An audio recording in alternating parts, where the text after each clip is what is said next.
I want to talk about something that really hits home for me personally, having been raised in a home believing that I was a Palestinian, born to a Palestinian mother and an Egyptian father.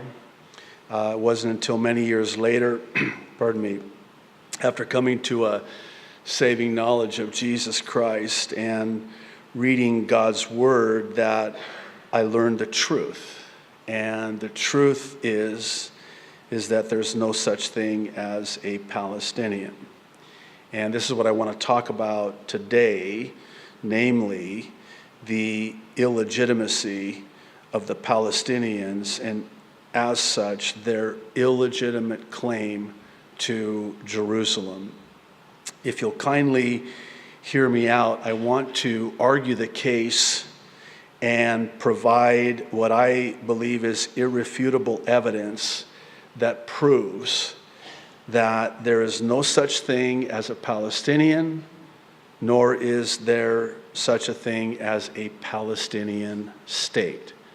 I want to explain to you how the name Palestine came about, why the land was named Palestine, and how the so-called Palestinian cause, as it's referred to, came about.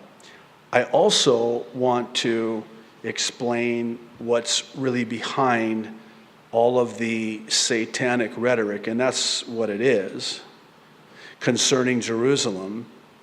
And perhaps more importantly, I want to explain why this even matters to us today.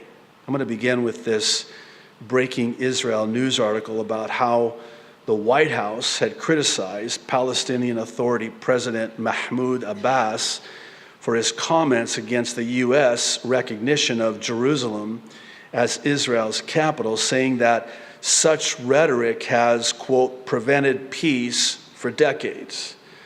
The U.S. rebuke came after Abbas stated Wednesday that the Palestinians would refuse any future U.S. involvement in the peace process and threatened that there will be, listen to this, quote, no peace or stability, peace and security, in the region until Jerusalem is recognized as the Palestinian capital. Abbas's comments came during Wednesday's meeting of the Organization of Islamic Cooperation in Istanbul, a gathering initiated by Turkish President Recep Tayyip Erdogan in response to Trump's recognition of Jerusalem as Israel's capital. On Friday, the Times of Israel published a report about how Erdogan added to the threats from Abbas with his own threats that the Muslim nations will seek UN annulment of Trump's Jerusalem move. I just caught on my newsfeed this morning that they're actually already moving within the UN to annul this declaration by the U.S. president a week and a half ago.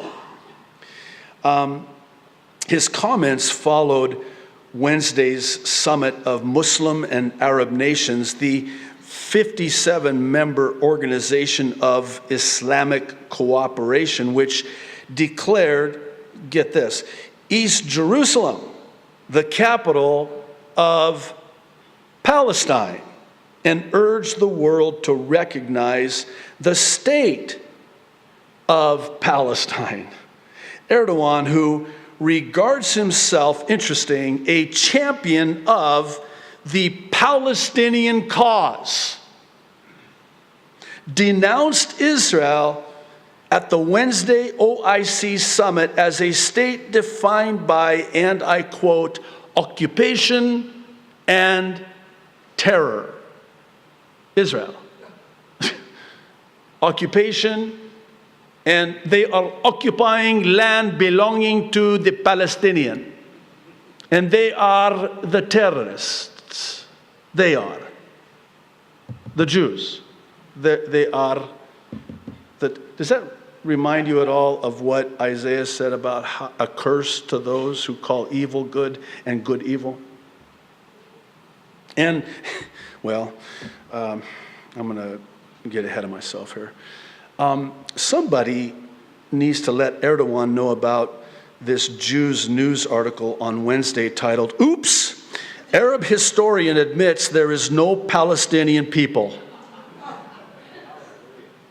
I actually watched this video, which this article is about. And this Arab in my native tongue of Arabic, it does have the English subtitles. I mean, it is stunning. He basically goes on to speak the truth. They aren't Palestinians. There's no such thing as a Palestinian. They're Egyptians. By the way, Yasser Arafat, he was an Egyptian. Did you know that? He's not a Palestinian. He was an Egyptian, like my dad, who was born in Alexandria, Egypt. He's an Egyptian. Well, anyway, let me quote this amazing article, which really should be read in its entirety. "One of the biggest, most stubborn, and costliest untruths of our time is the notion that the jihad waged by Arabs in the Palestinian Authority and Gaza against Jews in Israel is a national struggle of an indigenous people for independence. No matter the facts, the lie persists to the tune of billions of dollars in international aid and political prestige, which makes it increasingly difficult for anyone involved to admit that the whole thing is nothing more than a propaganda stunt.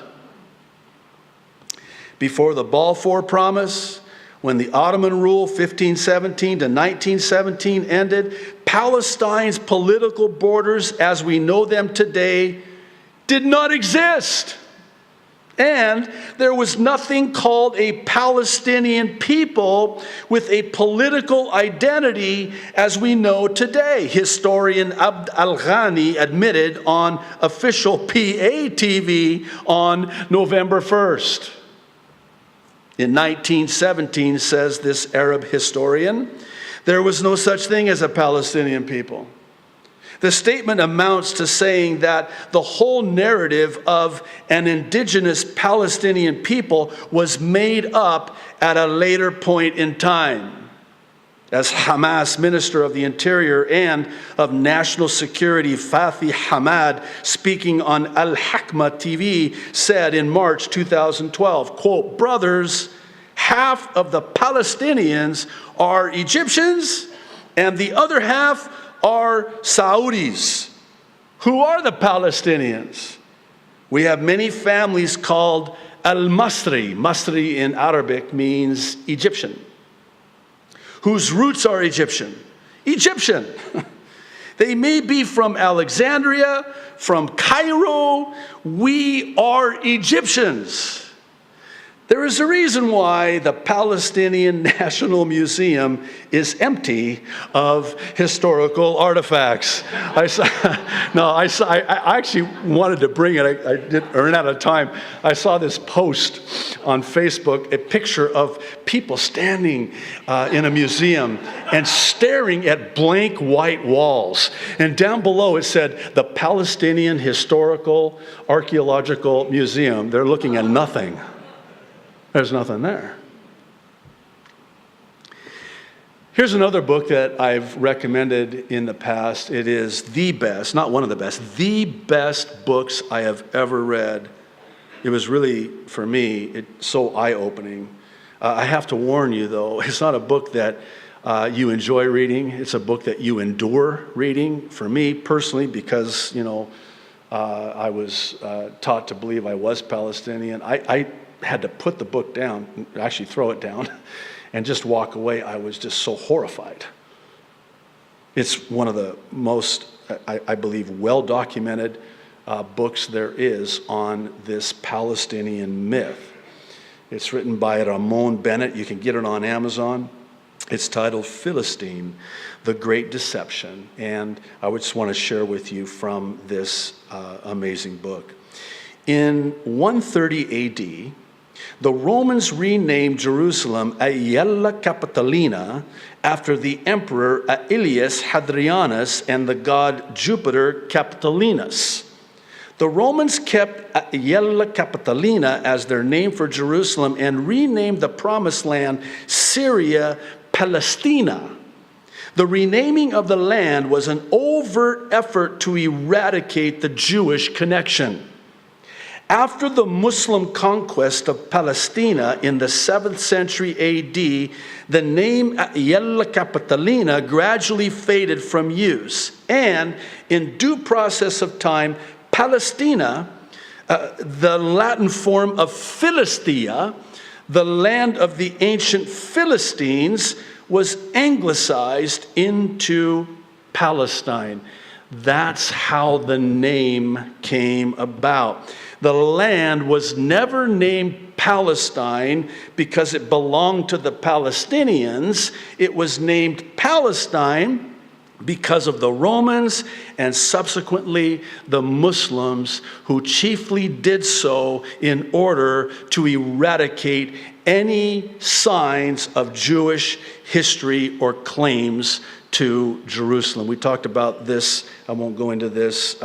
We talked about this last week.